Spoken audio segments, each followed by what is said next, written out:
ನಮಸ್ಕಾರ. Welcome to sweet news about diabetes by doctor Suman. ಇದು September ಮಂತಲ್ಲಿ ಏನಾಗುತ್ತೆ ಅಂದರೆ ನಾವು ವರ್ಲ್ಡ್ ಹೆಲ್ತ್ ಡೇ ಅಂತ ಕರಿತೀವಿ, ಅಂದರೆ ವರ್ಲ್ಡ್ ಹಾರ್ಟ್ ಹೆಲ್ತ್ ಡೇ ಅಂತ ಕರಿತೀವಿ. ಹಾರ್ಟ್ ಬಗ್ಗೆ ತುಂಬಾ ಇಂಪಾರ್ಟೆನ್ಸ್ ಕೊಡ್ತೀವಿ, ಏಕೆಂದರೆ ಡಯಾಬಿಟಿಕ್ ಪೇಷಂಟ್ಸು ಹಾರ್ಟಿಗೆ ತುಂಬಾ ಡ್ಯಾಮೇಜಸ್ ಆಗುತ್ತೆ, ಮತ್ತೊಂದು ಪ್ರಾಬ್ಲಮ್ಸ್ ಬರುತ್ತೆ. ಹಾಗಾಗಿ ಅದ್ರ ಬಗ್ಗೆ ಹಾರ್ಟ್ಗೋಸ್ಕರ ಸ್ವಲ್ಪ ಇವತ್ತು ಹಾರ್ಟ್ ಬಗ್ಗೆ ನಾನು ಕೆಲವೊಂದು ಮಾಹಿತಿ ಕೊಡೋಕ್ಕೋಸ್ಕರ ಬಂದಿದ್ದೀನಿ. ಬಹುಶಃ ನೀವು ನೋಡಿರ್ಬೋದು, ಎಷ್ಟೊಂದು ಜನಕ್ಕೆ ಡಯಾಬಿಟಿಸ್ ಇಲ್ಲದೇ ಇರಲಿ ಚಿಕ್ಕ ಯಂಗ್ಸ್ಟರ್ಸ್ಗೆಲ್ಲ ಹಾರ್ಟ್ ಪ್ರಾಬ್ಲಮ್ಸ್ ಬರ್ತಾಯಿದೆ, ಹಾರ್ಟ್ ಅಟ್ಯಾಕ್ಸ್ ಆಗ್ತಾಯಿದೆ. ಇದಕ್ಕೆಲ್ಲ ಏನು ಕಾರಣ ಅಂತ ನಾವು ನೋಡ್ತಾ ಹೋಯಿತು ಅಂದರೆ ತುಂಬ ಹಲವಾರು ಕಾರಣಗಳಿರುತ್ತೆ. ಬಟ್ ಫಸ್ಟ್ ಥಿಂಗ್ ನಾನು ಹೇಳೋದೇನು ಅಂದರೆ, ಈ ಹಾರ್ಟ್ ಪ್ರಾಬ್ಲಮ್ ಯಾವಾಗ ಬರುತ್ತೆ ಅಂತ ನಾವು ನೋಡಿದಾಗ ಅರ್ಲಿ ಮಾರ್ನಿಂಗ್ಸ್ ಅಂತ ನಾವು ಹೇಳ್ತೀವಿ. ಅಂದರೆ ಬೆಳಗ್ಗೆ ಎದ್ದಾಗ ಬೆಳಗಿನ ಜಾವದೇ ಜಾಸ್ತಿ ಹಾರ್ಟ್ ಅಟ್ಯಾಕ್ಸ್ ಆಗೋ ಚಾನ್ಸಸ್ ಜಾಸ್ತಿ ಇರುತ್ತೆ. 3 o'clock 4 o'clock ಆ ಟೈಮಲ್ಲಿ ಜಾಸ್ತಿ ಆಗ್ತಾ ಇರುತ್ತೆ. ಏನಕ್ಕಪ್ಪ, ಯಾಕೆ ಈ ಟೈಮ್ನಲ್ಲಿ ನಮಗೆ ತುಂಬ ಹಾರ್ಟ್ ಅಟ್ಯಾಕ್ಸ್ ಆಗುತ್ತೆ, ಏನಾದರೂ ಪರ್ಟಿಕ್ಯುಲರ್ ಕಾರಣ ಇದೆಯಾ, ಇದಕ್ಕೆ ಏನು ಮಾಡಬೇಕು ಅಂತ ನಾವು ನೋಡ್ತಾ ಹೋಯಿತು ಅಂದರೆ, ಒಂದು ಏನಪ್ಪ ಮೋಸ್ಟ್ ಇಂಪಾರ್ಟೆಂಟ್ ಕಾರಣ ಅಂದರೆ ನಾವು ಹೇಳ್ತೀವಿ ಡಿಹೈಡ್ರೇಷನ್ ಅಂತ ಹೇಳ್ತೀವಿ. ಡಿಹೈಡ್ರೇಷನ್ ಅಂದರೆ ನಾವು ದೇಹದಲ್ಲಿ ನಮ್ಮ ಬಾಡಿಲಿ ನೀರಿನ ಅಂಶ ಯಾವಾಗ ಕಮ್ಮಿ ಆಗುತ್ತೋ ಆವಾಗ ನಮ್ಮ ಬ್ಲಡ್ ಥಿಕ್ನೆಸ್ ಜಾಸ್ತಿ ಆಗುತ್ತೆ. ಈ ಥಿಕ್ನೆಸ್ ಆಗೋದ್ರಿಂದ ಆಟೋಮ್ಯಾಟಿಕ್ಕಾಗಿ ಹಾರ್ಟ್ ಅಟ್ಯಾಕ್ ಆಗೋ ಚಾನ್ಸಸ್ ಜಾಸ್ತಿ ಆಗುತ್ತೆ. ಸೊ ಹಾಗಾಗಿ ನಾವು ಹೇಳೋದಷ್ಟೇ, ನೀವು ಕೇಳಿರ್ಬೋದು ಎಷ್ಟೋ ಜನ ಜಿಮ್ ಮಾಡ್ತಿರ್ತಾರೆ, ಜಿಮ್ ಮಾಡ್ತಿದ್ದಾಗ ಅವ್ರು ಹಾರ್ಟ್ ಅಟ್ಯಾಕ್ ಆಗಿದ್ದು ಅಂತ. ಯಾಕೆ? ಇಟ್ಸ್ ಮೇನ್ಲಿ ಬಿಕಾಸ್ ಅವರಲ್ಲಿ ಡಿಹೈಡ್ರೇಷನ್ ಲೆವೆಲ್ ಜಾಸ್ತಿ ಆದಾಗ, ಬಾಡಿಲಿ ನೀರಿನ ಅಂಶ ಕಮ್ಮಿ ಆದಾಗ, ಬ್ಲಡ್ ಥಿಕ್ ಆದಾಗ ಚಾನ್ಸಸ್ ಆಫ್ ಹಾರ್ಟ್ ಅಟ್ಯಾಕ್ಸ್ ಜಾಸ್ತಿ ಆಗ್ತದೆ. ಅದು ಒನ್ ಆಫ್ ದ ಕಾರಣ ಅಂತ ನಾವು ಹೇಳ್ತೀವಿ. ಅದು 100% ಕಾರಣ ಅಂತಲ್ಲ, ಅದು ಒನ್ ಆಫ್ ದ ಕಾರಣ, ಅದು ಹಾರ್ಟ್ ಅಟ್ಯಾಕ್ ಆಗೋಕ್ಕೆ ಚಾನ್ಸಸ್. ಸೊ ಹಾಗಾಗಿ ನಾವು ಅದ್ರ ಬಗ್ಗೆ ತಿಳ್ಕೊಬೇಕು. ಪ್ಲಸ್ ಇನ್ನೊಂದು ಏನಪ್ಪ ನಾವು ಮೋಸ್ಟ್ ಕಾಮನಾಗಿ ನೋಡ್ತೀವಿ ಅಂದರೆ, ನಾವು ಎಲ್ಲರೂ ಆರಾಮಾಗಿ ಉಸಿರಾಡ್ತಿರ್ತೀವಿ, ಬಟ್ ನಾವು ಉಸಿರಾಡೋದು ಯಾರಿಗೂ ಗೊತ್ತಾಗ್ತಿರಲ್ಲ. ಬಟ್ ಕಾನ್ಷಿಯಸ್ ಬ್ರೀತಿಂಗ್ ತುಂಬಾ ಇಂಪಾರ್ಟೆಂಟ್. ಪ್ರತಿ ದಿವಸ ಅಟ್ಲೀಸ್ಟ್ ಒಂದು 5ರಿಂದ 10 ನಿಮಿಷ ಅಷ್ಟು ನಾವು ಕಾನ್ಷಿಯಸ್ ಬ್ರೀತಿಂಗ್ ಮಾಡಬೇಕು ಅಂತ ನಾವು ಹೇಳ್ತೀವಿ. ಕಾನ್ಷಿಯಸ್ ಅಂದರೆ ನಮ್ಗೆ ಗೊತ್ತಿರೋಂಗೆ ಉಸಿರಾಡಬೇಕು. ಉಸಿರು ತೊಗೊಳ್ಳೋದು, ಉಸಿರಾಡೋದು ಅದು ಕರೆಕ್ಟಾಗಿರಬೇಕು. ಅದು ಕರೆಕ್ಟಾಗಿ ಮಾಡಿದಾಗ ನಮ್ಮ ಹಾರ್ಟ್ ರೇಟು, ನಮ್ಮ ಸರ್ಕ್ಯಾಡಿಯನ್ ರಿದಮ್ ಅಂತೀವಿ, ಅಂದರೆ ನಿದ್ದೆ ಮಾಡೋದು, ಎದ್ದೇಳೋದು, ಒಂಥರ ರಿದಮ್ ಇರುತ್ತೆ ನಮ್ಮ ಬಾಡಿಲಿ. ಆ ರಿದಮ್ ಎಲ್ಲ ಕರೆಕ್ಟ್ ಆಗ್ತಾ ಹೋಗುತ್ತೆ. ಅದು ಇಂಪಾರ್ಟೆಂಟ್.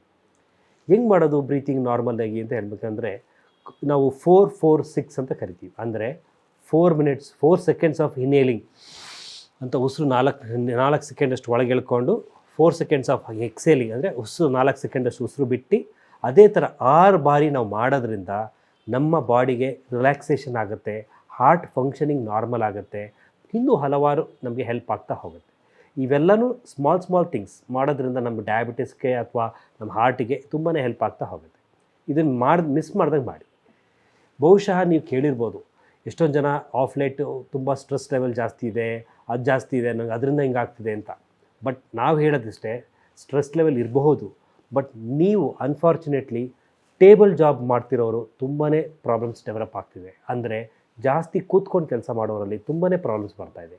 ಸೊ ಹಾಗಾಗಿ ಸಿಟ್ಟಿಂಗ್ ಈಸ್ ನ್ಯೂ ಸ್ಮೋಕಿಂಗ್ ಅಂತ ನಾವು ಹೇಳ್ತೀವಿ. ಅಂದರೆ ಯಾರು ತುಂಬ ಜಾಸ್ತಿ ಹೊತ್ತು ಕೂತ್ಕೊಳ್ಳೋದು ನಮ್ಗೆ ಆರಾಮ್ ಕೆಲಸ ಅಂತ ಅಂದ್ಕೊಂಡ್ಬಿಟ್ಟಿದ್ದೀವಿ, ಬಟ್ ಕೂತ್ಕೊಳ್ಳೋದೇ ತುಂಬ ಡೇಂಜರ್. ಸೊ ಹಾಗಾಗಿ ಜಾಸ್ತಿ ಹೊತ್ತು ಕೂತ್ಕೊಳ್ಳೋಕೆ ಹೋಗಬಾರ್ದು.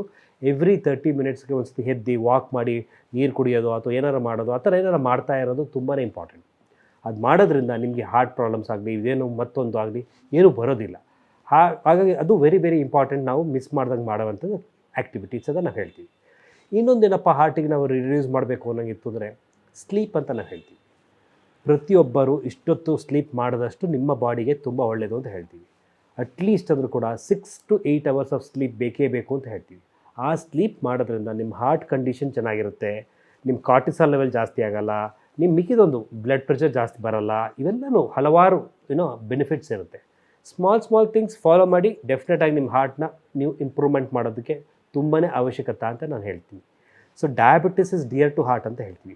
ಡಯಾಬಿಟಿಸ್ ಇರೋ ಪೇಷಂಟ್ಸ್ಗೆ ಹೈ ಕೊಲೆಸ್ಟ್ರಾಲ್ ಬರುತ್ತೆ. ಈ ಹೈ ಕೊಲೆಸ್ಟ್ರಾಲಿಂದ ಹಾರ್ಟ್ ಪ್ರಾಬ್ಲಮ್ಸ್ ಬರ್ಬೋದು, ಇಲ್ಲ ಮತ್ತೊಂದು ಪ್ರಾಬ್ಲಮ್ಸ್ ಆಗ್ಬೋದು. ಅದಕ್ಕೋಸ್ಕರ ಪ್ರಿವೆನ್ಷನ್ಗೋಸ್ಕರ ಇವೆಲ್ಲನೂ ಮಾಡ್ತಾ ಬರಬೇಕು. ನಾನು ಇನ್ನು ಕೆಲವ್ರದ್ದು ಸ್ಮಾಲ್ ಟಿಪ್ಸ್ ಅಂತ ನಾನು ಹೇಳ್ತೀನಿ. ಆ ಟಿಪ್ಸ್ನ ನಾನು ಹೇಳ್ತಾ ಹೋಗ್ತೀನಿ. ಏನೇನು ಟಿಪ್ಸು ಅಂತ ನೀವು ಫಾಲೋ ಮಾಡ್ತಾ ಹೋಯಿತು ಅಂದರೆ ನಿಮ್ಮ ಬಾಡಿಗೆ ತುಂಬಾ ಹೆಲ್ಪ್ ಆಗ್ತಾ ಹೋಗುತ್ತೆ. ಡಯಾಬಿಟಿಸಲ್ಲಿ ತುಂಬ ಹೆಲ್ಪ್ ಆಗುತ್ತೆ. ಈ ಕಾರ್ಟೂನ್ ನೋಡಿ, ಇದರಲ್ಲಿ ಎಕ್ಸ್ಪ್ಲೇನ್ ಮಾಡಿದ್ದಾರೆ. ಯಾವಾಗಲೂ ಅಷ್ಟೇ ಸಂತೋಷ ತುಂಬ ಇರಬೇಕು. ರೆಗ್ಯುಲರಾಗಿ ಮಾತಾಡೋದು, ಬೇರೆಯವ್ರ ಜೊತೆ ಮಿಕ್ಸ್ ಆಗೋದು, ಅವ್ರ ಜೊತೆ ನಗೋದು ನಲಿಯೋದು ಅಂತ ನಾವು ಹೇಳ್ತೀವಲ್ಲ, ಅದನ್ನು ಮಾಡಬೇಕು. ಅದನ್ನು ಮಾಡೋದ್ರಿಂದ ನಿಮ್ಮ ಬಾಡಿಲಿ ಸ್ಟ್ರೆಸ್ ಲೆವೆಲ್ ತುಂಬಾ ಕಮ್ಮಿ ಆಗುತ್ತೆ, ಪ್ಲಸ್ ಹಾರ್ಟ್ಗೂ ತುಂಬಾ ಹೆಲ್ಪ್ ಆಗುತ್ತೆ ಅಂತ ನಾವು ಹೇಳ್ತೀವಿ. ಸೆಕೆಂಡ್ ನಾವು ಏನು ಹೇಳ್ತೀವಿ ಅಂದರೆ, ಮಾನಿಟರ್ ಅಂದರೆ ನೀವು ಯಾವಾಗಲೇ ಏನೇ ಮಾಡಿದ್ರು ಕೂಡ ವೆಯ್ಟ್ನ ಅವಾಗವಾಗ ಚೆಕ್ ಮಾಡಬೇಕು, ವೆಯ್ಟ್ ಜಾಸ್ತಿ ಆಗದಿರಂಗೆ ನೋಡ್ಕೋಬೇಕು. ಪ್ರತಿ ದಿವಸ ಎಕ್ಸಸೈಸ್ ಮಾಡೋದಾಗಲಿ, ಪ್ರತಿ ದಿವಸ ಮತ್ತು ತಿಂಗಳಿಗೊಂದು 2 ಸತಿ ವೆಯ್ಟ್ ಚೆಕ್ ಮಾಡೋದಾಗಲಿ, ಅದು ಮಾಡ್ತಾ ಇರೋದ್ರಿಂದ ನಿಮ್ಮ ಬಾಡಿಲಿ ಚೇಂಜಸ್ ಗೊತ್ತಾಗ್ತಾ ಇರುತ್ತೆ. ಇನ್ ಕೇಸ್ ನೀವೇನಾದ್ರು ತುಂಬ ಜಾಸ್ತಿ ವೆಯ್ಟ್ ಗೇನ್ ಆಗ್ತಾಯಿದ್ರೆ ಆ ವೆಯ್ಟ್ ಲಾಸ್ ಆಗ್ತಾ ಬರುತ್ತೆ, ಅದರಿಂದಲೂ ಕೂಡ ಹೆಲ್ಪ್ ಆಗ್ತಾ ಬರುತ್ತೆ. ನಾವು ಹೇಳ್ತೀವಿ ಸೆಂಟ್ರಲ್ ಒಬೆಸಿಟಿ ಅಂತ ಹೇಳ್ತೀವಿ. ಅಂದರೆ ಪ್ರತಿಯೊಬ್ಬರಿಗೂ ಹೊಟ್ಟೆ ತುಂಬ ಅಂದರೆ ಇಂಡಿಯನ್ಸ್ಗೆ ಏನಾಗುತ್ತೆ ಅಂದರೆ ತುಂಬ ದಪ್ಪ ಇರ್ತಾರೆ. ಅಂದರೆ ಸೆಂಟ್ರಲ್ ಒಬೆಸಿಟಿ ಅಂದರೆ ಹೊಟ್ಟೆ ಜಾಸ್ತಿ ಇರುತ್ತೆ. ಆ ಹೊಟ್ಟೆ ಜಾಸ್ತಿ ಇರೋದನ್ನು ಕಮ್ಮಿ ಮಾಡಬೇಕು. ಯಾಕೆ ಅಂದರೆ ವಿಸರಲ್ ಫ್ಯಾಟ್ ಅಂತ ಹೇಳ್ತೀವಿ. ಅದರಲ್ಲಿ ಫ್ಯಾಟಿನ ಅಂಶ ನಮ್ಮ ಕರಳಲ್ಲಿ ತುಂಬ ಜಾಸ್ತಿ ಇರುತ್ತೆ, ಕರಳು ಸುತ್ತಲೂ ಜಾಸ್ತಿ ಇರುತ್ತೆ. ಅದನ್ನು ಕಮ್ಮಿ ಮಾಡೋದ್ರಿಂದ ಕೂಡ ನಮ್ಮ ಹಾರ್ಟ್ ಪ್ರಾಬ್ಲಮ್ಸು ಕೂಡ ಇದಾಗುತ್ತೆ. ಮೋಸ್ಟ್ ಇಂಪಾರ್ಟೆಂಟ್, ಪದೇ ಪದೇ ನಿಮ್ಮ ಡಾಕ್ಟರ್ ಹತ್ರ ಹೋಗಿ ನೀವು BP ಚೆಕ್ ಮಾಡೋದಾಗಲಿ, ಅಥವಾ ಬ್ಲಡ್ ಶುಗರ್ ಚೆಕ್ ಮಾಡೋದಾಗಲಿ, ಅಥವಾ ಕೊಲೆಸ್ಟ್ರಾಲ್ ಚೆಕ್ ಮಾಡೋದಾಗಲಿ ಮಾಡ್ತಾ ಇರೋದ್ರಿಂದ ನಿಮ್ಮ ಬಾಡಿ ಸ್ಟೇಟಸ್ ಏನಿದೆ ಅಂತ ಗೊತ್ತಾಗ್ತಾ ಇರುತ್ತೆ. ಸೊ ದಟ್ ಏನಾರ ಪ್ರಾಬ್ಲಮ್ಸ್ ಆದರೆ ಅದನ್ನು ಕಂಟ್ರೋಲ್ ಮಾಡೋದಕ್ಕೆ ತುಂಬಾ ಸುಲಭ ಆಗುತ್ತೆ ಅಂತ ನಾವು ಹೇಳ್ತೀವಿ. ಅಡಾಪ್ಟ್ ಹೆಲ್ತಿ ಈಟಿಂಗ್ ಅಂತ ನಾವು ಹೇಳ್ತೀವಿ. ಹೆಲ್ತಿ ಈಟಿಂಗ್ ಅಂದರೆ ನಟ್ಸ್ ಆಗಲಿ, ಈಗ ಕೈ ತುಂಬ ಒಂದು ಇಡಿಯಷ್ಟು ನಟ್ಸ್ ತಿನ್ನೋದಾಗಲಿ, ಅಂದರೆ ಗೋಡಂಬಿ, ದ್ರಾಕ್ಷಿ ಅಂಥವೆಲ್ಲ, ಸ್ವಲ್ಪ ಡ್ರೈ ಫ್ರೂಟ್ಸು ಅಂಥವೆಲ್ಲ ತೊಗೊಳೋದ್ರಿಂದ ಕೂಡ ನಿಮ್ಮ ಬಾಡಿಲಿ ಎನರ್ಜಿ ಲೆವೆಲ್ಸು ಚೆನ್ನಾಗಾಗುತ್ತೆ. ಪ್ಲಸ್ ನಿಮ್ಮ ಬಾಡಿಲಿ ರಿಲ್ಯಾಕ್ಸೇಷನ್ಸ್ ಕೂಡ ತುಂಬಾ ಕಾಮನಾಗಿ ಬರುತ್ತೆ. ಆವಾಗಲೇ ಹೇಳಿದೆ ನಿದ್ದೆ ಚೆನ್ನಾಗಾಗಬೇಕು ಅಂತ. At least 7 to 8 hours of sleep ಬೇಕು. ಬಟ್ ತುಂಬ ಲೇಟಾಗಿ ಮಲಗೋದ್ರಿಂದ ತುಂಬಾ ಪ್ರಾಬ್ಲಮ್ ಆಗುತ್ತೆ. ಆದಷ್ಟು 10 ರಿಂದ 10:30 ಅಷ್ಟರೊಳಗೆ ನೀವು ಮಲ್ಕೊಳ್ಳೋದು, early to bed and early to rise ಅಂತೀವಿ. ಅದು ಮಾಡೋದ್ರಿಂದ ನಿಮ್ಮ ಹಾರ್ಟ್ ಪ್ರಾಬ್ಲಮ್ಸ್ಗೂ ಕೂಡ ತುಂಬಾ ಹೆಲ್ಪ್ ಆಗ್ತಾ ಹೋಗುತ್ತೆ. ರೆಗ್ಯುಲರಾಗಿ ಅಟ್ಲೀಸ್ಟ್ ಅಂದರೂ ಕೂಡ ಒಂದು ವಾರದಲ್ಲಿ 150 ನಿಮಿಷ ಅಷ್ಟು ವಾಕಿಂಗ್ ಮಾಡಿ ಅಂತ ನಾವು ಹೇಳ್ತೀವಿ. ವಾಕಿಂಗ್, ಫಿಸಿಕಲ್ ಆ್ಯಕ್ಟಿವಿಟಿ ಏನಾದರೂ ಆಯಿತು ಅಂದರೆ ಒಂದು ದಿನದಲ್ಲಿ ಅಟ್ಲೀಸ್ಟ್ 30 ನಿಮಿಷ ಅಷ್ಟು ವಾಕ್ ಮಾಡೋದು, ಜಾಗಿಂಗ್ ಮಾಡೋದು, ಅಥವಾ ಜಿಮ್ ಮಾಡೋದು, ನಿಮ್ಗೆ ಏನಾಗುತ್ತೋ ಅದು ಮಾಡೋದ್ರಿಂದ ನಿಮ್ಮ ಬಾಡಿ ಕಂಟ್ರೋಲ್ಸ್ಗೂ ತುಂಬಾ ಹೆಲ್ಪ್ ಆಗ್ತಾ ಹೋಗುತ್ತೆ.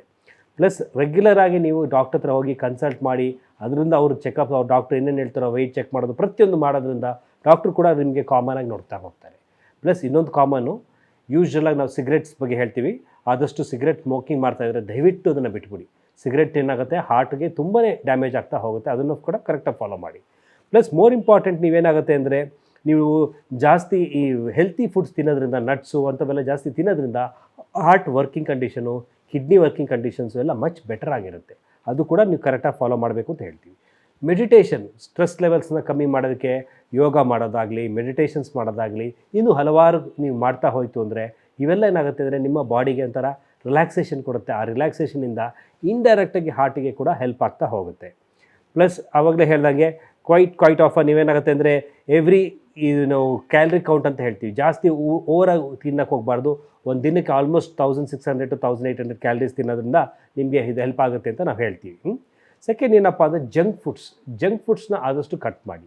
ಈ ಜಂಕ್ ಫುಡ್ಸ್ ಅಂದರೆ ಈ ಪೊಟ್ಯಾಟೊ ಚಿಪ್ಸ್ ತೊಗೊಳ್ಳೋದಾಗಲಿ, ಫ್ರೈ ಅಪ್ಸ್ ತೊಗೊಳ್ಳೋದಾಗಲಿ, ಇಲ್ಲ ಬರ್ಗರ್ಸ್ ತೊಗೊಳ್ಳೋದಾಗಲಿ, ಪಿಜ್ಜಾದಾಗಲಿ ಆದಷ್ಟು ಕಟ್ ಮಾಡಿಬಿಡಿ. ಆದಷ್ಟು ತಿನ್ನೋಕ್ಕೆ ಹೋಗಬೇಡಿ. ಅದು ತಿನ್ನೋದ್ರಿಂದ ಕೂಡ ಜಾಸ್ತಿ ಪ್ರಾಬ್ಲಮ್ಸ್ ಬರುತ್ತೆ. ಒಕೇಶ್ನಲಿ ಯಾವಾಗಲೂ ಮಂತ್ಲಿಗೆ ಯಾವಾಗಲಾರು ಒಂದು ಲೈಟಾಗಿ ತೊಗೊಂಡಾಗ ಎಕ್ಸ್ಟ್ರಾ ವಾಕ್ ಮಾಡಿ ಕರಗಿಸೋದು ತುಂಬಾ ಇಂಪಾರ್ಟೆಂಟ್ ಅಂತ ಕರಿತೀವಿ.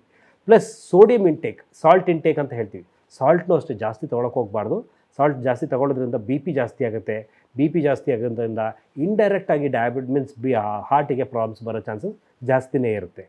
ಪ್ಲಸ್ ರೆಗ್ಯುಲರಾಗಿ ಮಾನಿಟರ್ ಮಾಡ್ತಾ ಹೋಗಬೇಕು. ಕೊಲೆಸ್ಟ್ರಾಲ್ಸ್ ಆಗಲಿ, ಕಿಡ್ನಿ ಫಂಕ್ಷನ್ಸ್ ಆಗಲಿ, ಪ್ರತಿಯೊಂದು ಮಾನಿಟರ್ ಮಾಡ್ತಾ ಹೋಗಬೇಕು. ಪ್ಲಸ್ ನಾವು ಕಾಮನಾಗಿ ಹೇಳ್ತೀವಿ, ನೀವು ಒಮೆಗಾ 3 ಫ್ಯಾಟಿ ಆ್ಯಸಿಡ್ ತೊಗೊಳ್ಳೋದ್ರಿಂದ ನಿಮ್ಮ ಬಾಡಿಗೆ ಎನರ್ಜಿ ಲೆವೆಲ್ ಚೆನ್ನಾಗಾಗುತ್ತೆ, ಹಾರ್ಟ್ ಫಂಕ್ಷನಿಂಗ್ ಚೆನ್ನಾಗಾಗುತ್ತೆ, ಬ್ಯಾಡ್ ಕೊಲೆಸ್ಟ್ರಾಲ್ನ ಕಂಟ್ರೋಲ್ ಮಾಡುತ್ತೆ, ಅವನ್ನೆಲ್ಲನೂ ಕಂಟ್ರೋಲ್ ಮಾಡ್ತಾ ಹೋಗುತ್ತೆ. ಪ್ಲಸ್ ರೆಗ್ಯುಲರಾಗಿ ವಾಕ್ ಮಾಡೋದು ಒಂದು 20-30 ಮಿನಿಟ್ಸ್ ಇಸ್ ವೆರಿ ಇಂಪಾರ್ಟೆಂಟ್ ಅಂತ ಹೇಳ್ತೀವಿ. ಮೋಸ್ಟ್ ಇಂಪಾರ್ಟೆಂಟ್, ನೀರು ಕುಡಿಯೋದು, ಹೈಡ್ರೇಷನ್. ನಮ್ಮ ಬಾಡಿನ ಎಷ್ಟು ಚೆನ್ನಾಗಿ ನಾವು ಹೈಡ್ರೇಟಾಗಿ ಇಟ್ಕೊತೀವೋ ಅಷ್ಟು ನಮ್ಮ ಹಾರ್ಟಿಗೆ ಕೂಡ ತುಂಬಾ ಹೆಲ್ಪ್ ಆಗ್ತಾ ಹೋಗುತ್ತೆ ಅಂತ ಹೇಳ್ತೀವಿ. ಬನಾನಾ ನಾವು ಹೇಳ್ತೀವಿ, ಚಿಕ್ಕ ಬಾಳೆಹಣ್ಣು ತೊಗೊಳ್ಬೇಕು ಅಂತ ಹೇಳ್ತೀವಿ. ಏಲಕ್ಕಿ ಬಾಳೆಹಣ್ಣು ತೊಗೊಳೋದ್ರಿಂದ ಏನಾಗುತ್ತೆ ಅಂದರೆ ನಮ್ಮ ಬಾಡೀಲಿ ನಮ್ಮ ಫೈಟೋಕೆಮಿಕಲ್ಸ್ ಅಂತ ಹೇಳ್ತೀವಿ. ಫಾರ್ ಎಕ್ಸಾಂಪಲ್, ಈ ಮೆಲಟೋನಿನ್ ಅನ್ನೋ ಲೆವೆಲ್ ಜಾಸ್ತಿ ಆಗುತ್ತೆ. ಆ ಜಾಸ್ತಿ ಆದರೆ ನಿಮಗೆ ಸ್ಲೀಪ್ ಪ್ಯಾಟರ್ನ್ ಇಂಪ್ರೂವ್ ಆಗುತ್ತೆ. ಸೊ ಹಾಗಾಗಿ ರಾತ್ರಿ ಊಟ ಆದಮೇಲೆ ಬನಾನಾ ತೊಗೊಳೋದು ತುಂಬಾ ಒಳ್ಳೆಯದು. ಅದನ್ನು ಕೂಡ ಮಿಸ್ ಮಾಡ್ದಂಗೆ ಫಾಲೋ ಮಾಡಿ.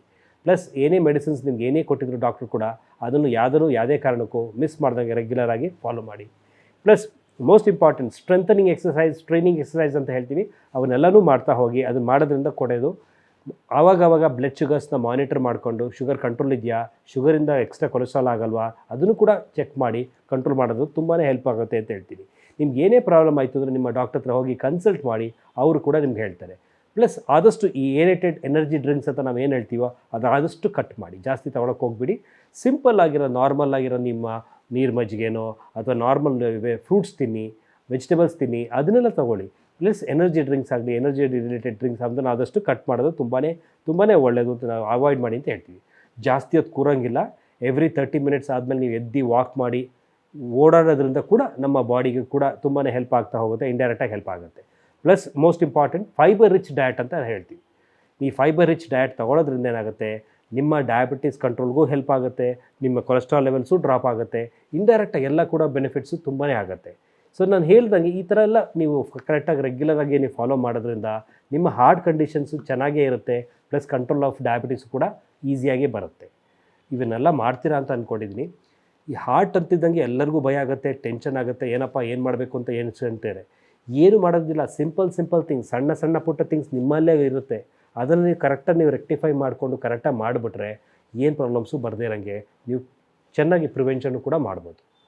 So September month heart day miss ಮಾಡ್ದಂಗೆ ಇದನ್ನೆಲ್ಲ ಫಾಲೋ ಮಾಡೋದ್ರಿಂದ ಏನು ಪ್ರಾಬ್ಲಮ್ಸು ಬರದೇ ಇರೋಂಗೆ, ಹಾರ್ಟ್ ಅಟ್ಯಾಕ್ಸು ಆಗದೇ ಇರೋಂಗೆ, ಯಾರಿಗೂ ಏನು ಪ್ರಾಬ್ಲಮ್ ತರೋಂಗೆ ಆರಾಮಾಗಿ ಇರ್ತೀರ. ಹಿಂಗೆ ಹೇಳ್ತಾ ನಾನು 2 ಮಾತು ಮುಗಿಸ್ತಾ ಇದ್ದೀನಿ. ಏನೇ ಅನುಮಾನ ಇದ್ದರೂ ನಮಗೆ SMS ಮಾಡಿ ನಾವು ಡೆಫಿನೆಟಾಗಿ ರಿಪ್ಲೈ ಮಾಡ್ತೀವಿ. Thank you.